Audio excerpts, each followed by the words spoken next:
Hello and welcome to Based on Faith. Today I'm going to be reviewing Wings of the Morning by Wick. Wings of the Morning is the second book in the Kensington Chronicles and it's the third book chronologically. So the genre is Christian fiction, romance, and adventure. And with that, I'm going to say welcome to Based on Faith, where I talk about books based on my faith in Christ. Okay, so quick non-spoilery summary. Our main protagonists here are Victoria Smokey Simmons and Dallas Knight.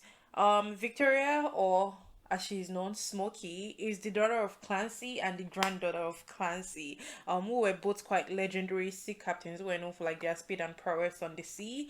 And she grew up on her father's ship as her mother passed when she was younger. And her father eventually passes when she's 23 at the start of the book, and she inherits his ship, and his crew decides to like work under her leadership as captain. And I'm just going to say she's an awesome captain, and but she mostly handles her correspondences through Darcy. Darcy's like what's it called? A second man. I'll put the word here. I can't quite remember the word. But Darcy's like a second in command, and he's also like a father figure to her because he was close to her father while he was still alive. And so let's just say that after a while captaining the Aramis, the ship she inherited from her father, she starts dreaming of a time when she can settle with like a life partner, and that can be quite difficult when you are on the sea for a significant portion of the year. Yeah, that means she's never at one place for too long. So at some point at the start of this book, Smokey goes back home and she goes back home to a wedding of one of her business correspondences, and she meets Jennifer, and Jennifer quickly becomes interested in pursuing a friendship with Smokey. And on one of Smokey's visits to Jennifer's place, she meets Dallas, who is a swoon worthy captain of another ship. I don't think I've ever used the word swoon word here before, but firsts, I guess. And Smokey, I would just say, is awkward. Um, while he's there, because she gets attracted to him because it's fine, and she's also kind of like unfamiliar with like social norms and etiquette because she's on a ship most of the time, so there are no social type of situations there. And so when Dallas meets her, he thinks she's a dunce, and I'm like, sir, you couldn't be wronger. um and it's just funny because Dallas thinks she's a dunce, and she's the one who is currently making him suffer like a lot of losses because our ship is like super fast, and she's very good at captaining, and she's very good at trading, and she's living like little business for any other person. And so because she's living little business for like other um captains and other ships, Dallas is currently suffering money wise. I just find that funny because it's like this is somebody who you. Anyway, eventually Dallas asks to like be a crewman on a ship so he can study the design of a ship, because he wants to eventually build ships. He doesn't just want to stop at captaining. So yeah, that's like the very quick beginning summary of this book. So the title of the book is taken from Psalms 139, which says, I'm starting from verse 10. It says, where can I go from your spirit, or where can I flee from your presence? If I ascend into the heaven, you are there. If I make my bed in hell, behold, you are there. If I take the wings of the morning and dwell in the uttermost parts of the sea, even there your hand shall lead and your right hand shall hold me. And I feel like this, I when I first read this book, I was like, that's very random. Like, you just took it from a random song. But rereading the book, I have come to see that it does have some significance to the events that happen in the book, because our leads, particularly Smokey, gets to like face a lot of challenges, like she gets to, how do I say this? She faces a lot of problems, and it's just really nice and encouraging to see how even in the midst of her challenges she does not forget to acknowledge God in it, and she just asks God for help. And she's not like this fiery Christian. She's still a growing Christian herself. And I don't know, it's just really nice to read about characters like this, like you who in the midst of highs and lows, remember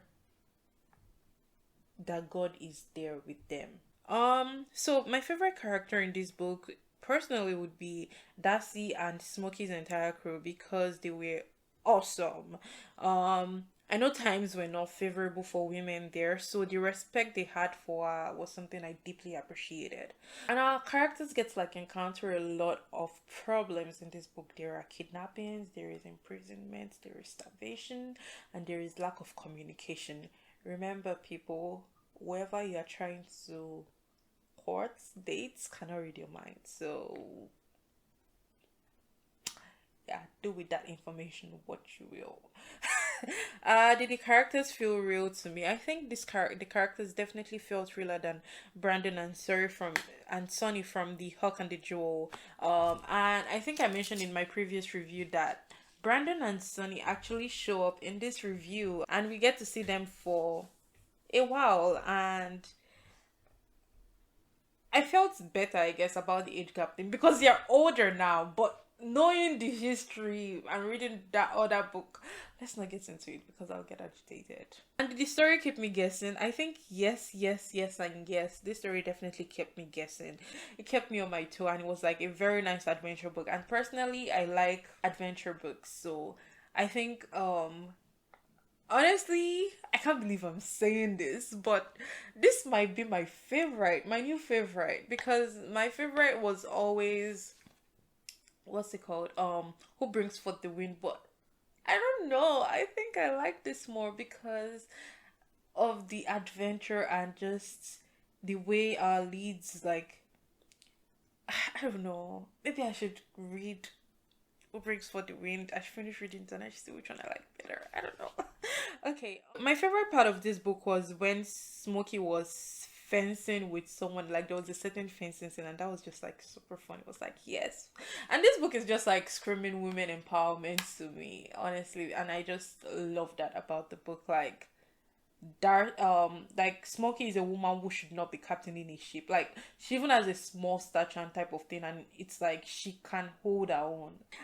What did I not like about this book? I honestly did not have much I disliked about it, if I'm being honest. This book was a well-written book that showed us a beautifully complex character in Smokey, and I love that our leads don't just like fall in love and the next thing they're thinking of is marriage, but their relationship kind of like happened organically. Rounding up my review, I would say I would definitely recommend this book to younger and older readers. Fans of slow burn romances as well as fans of adventure might enjoy this a lot. And I would say if you enjoy A Man Called Blessed that I reviewed a while back, I'm going to post it up here. You just might enjoy this as well. And I think I would give this book a 9 out of 10. I didn't, when I was writing up my review for this, I didn't know I would give this book such a high review. But I think thinking back on this certain book was just like it was well written. I loved it. I loved it a lot, and I think it's worthy of that 9 out of 10. Thank you for staying to the end of this book review, and I hope you have a wonderful rest of your day. Bye.